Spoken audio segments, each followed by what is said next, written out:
我叫依旭，是个普通的上班族女性，和丈夫何树结婚6年。我们大学时相恋，满心憧憬未来。可如今日子平静得有些空虚。我在公司做企业辅导员，帮别人排解压力，自己却常常把心事咽回去。最近公司职场压力话题特别多。上个月我帮同事山本做压力检查，他分数高得吓人。他说新上司一来，一切都不顺，意见说不出，难题塞不停，周末加班，犯错就挨骂。我问是不是权力骚扰，他犹豫说也许吧，还提到偶尔头晕。我劝他别勉强，保护自己最重要。他点点头，我心里却想，职场像战场，大家都戴面具，谁知道谁在煎熬。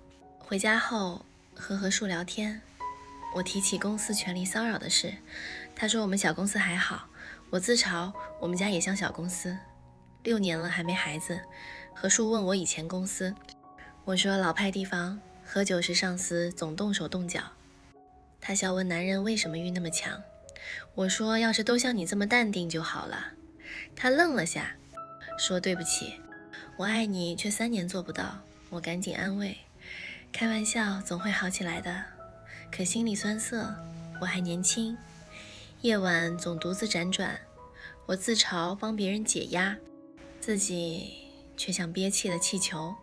何树最近总问些奇怪的问题，比如那天他问我以前被骚扰时是什么感觉，我说当然恶心啊。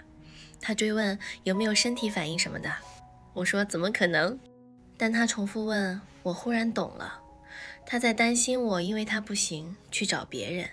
我安慰他说别乱想，我没事儿。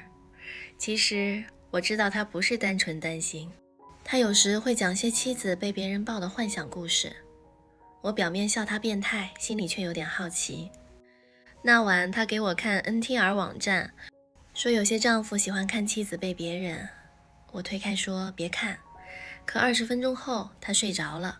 我偷偷打开浏览，手指滑动屏幕时心跳加速，那些故事那么荒唐，却像一股暗流搅动我平静的内心。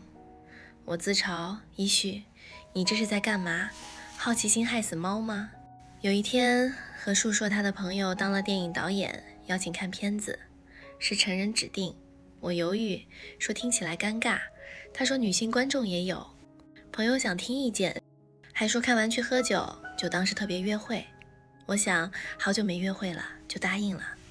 去电影院时我有点紧张，平日晚上观众稀少，大多都是男人。我抓着何树的手说有点怕，他说没事，抱紧我就好。灯光暗下，屏幕上开始播放那些亲密场景，我脸红心跳，想转开视线，却又忍不住看。忽然周围有人靠近，我以为是幻觉，可手被触碰了。惊慌中我低声叫何树，他却没回应。那些陌生男人开始，我挣扎，却身体像被电流击中，混杂着恐惧和一种说不出的战栗，喘息声在黑暗中回荡。我脑海乱成一团，这不是真的吧？何树在哪里？为什么身体会这样回应？那一夜像场噩梦，却又带着诡异的吸引力。我自嘲地想，依旭，你这辈子最冒险的事，原来是看场朋友的电影。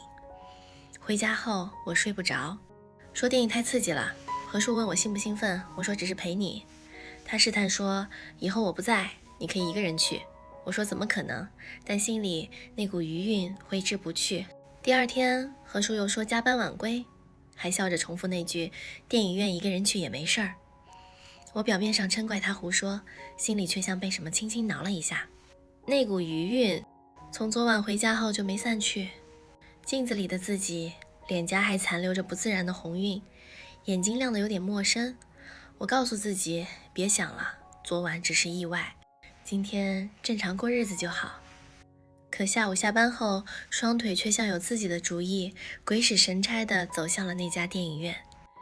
推开门，熟悉的昏暗扑面而来，空气里混着陈旧地毯和爆米花的味道，比昨天更安静，只有零星几个身影散坐在后排。我的心跳瞬间加速，手心出汗，抓着包带的手指发白。犹豫了3秒，我还是走了进去。选了和昨天差不多的位置，中间偏后，不太显眼，却又不会太孤立。坐下后，我把外套裹紧，膝盖并拢，双手交叉放在腿上，像个第一次偷溜进游乐园的小孩。黑暗中，我能感觉到几道视线若有若无地扫过来。我当时内心翻江倒海，依序：你在干什么？昨天已经是极限了，今天再来。万一何树知道怎么办？万一被人认出来怎么办？可另一边又有个声音在低语：就看一眼，看一眼就走，没人会知道的。灯光彻底暗下后，我的呼吸变浅，肩膀微微耸起，像在防备什么。第一个男人靠近时，我全身一僵，下意识往旁边挪了挪，脸颊烫得像火烧，视线死死盯着屏幕，不敢转头。可他的手已经轻轻搭上我的大腿外侧，指尖隔着裙子慢慢摩挲。我倒抽一口气，嘴唇咬得发白，想推开，却发现手臂软得使不上力，羞耻像潮水涌上来。这太丢人了，我明明是结了婚的女人，怎么会坐在这里任由陌生人？第二个、第三个男人也慢慢围过来，一个从左侧，一个从右侧。他们没说话，只是动作越来越大胆。我的呼吸乱了，胸口起伏的厉害，脸红到耳根，眼睛湿润，却不是哭，是那种混杂着恐惧和莫名悸动的失意。我低声喃喃：不要。停下，声音小得几乎听不见，像在说服自己。可当一只手滑进裙摆，触碰到大腿内侧最敏感的地方时，我的身体背叛般的颤了一下。不是疼痛，是电流般的酥麻，从脊椎直冲头顶。我闭上眼睛，睫毛颤抖，牙齿咬着下唇，努力不发出声音，可喉咙里还是露出细碎的喘息。脸上的表情从最初的惊恐、皱眉、紧闭双眼，渐渐变成一种无法掩饰的迷离。眉心微蹙，嘴唇微张，脸颊潮红的像熟透的桃子，内心在疯狂拉扯。停下来，快跑！这是错的。可另一个声音越来越大，好舒服，好久没这种感觉了，何树给不了的。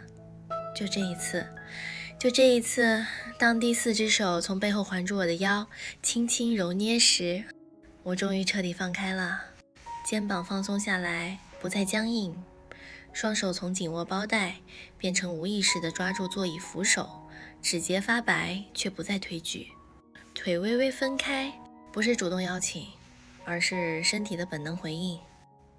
喘息声从压抑变成连绵不断，低低的从唇缝露出，像猫儿在喉咙里打呼噜。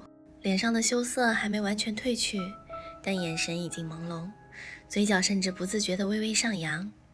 那是种带着罪恶感的，却又无比真实的愉悦。那一刻，我在心里自嘲：亦绪，你完了。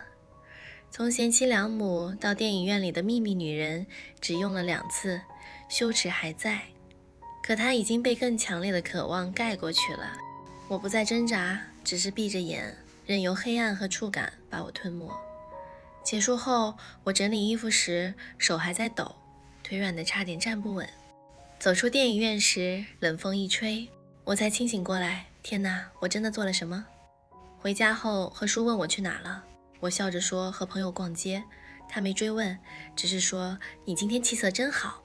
我低头照镜子，发现镜中的自己眼角带笑，却又藏着说不出的复杂。那晚，我躺在床上盯着天花板想，这到底是堕落，还是另一种解放？